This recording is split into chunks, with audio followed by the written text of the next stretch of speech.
ကြား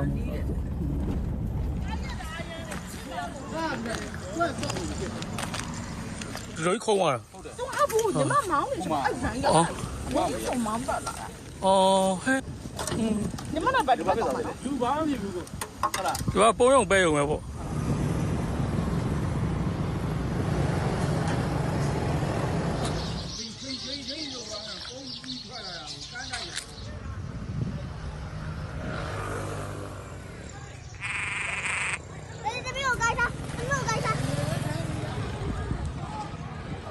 မေမကြည့်ဘူးမေဖေးသွားနေတာ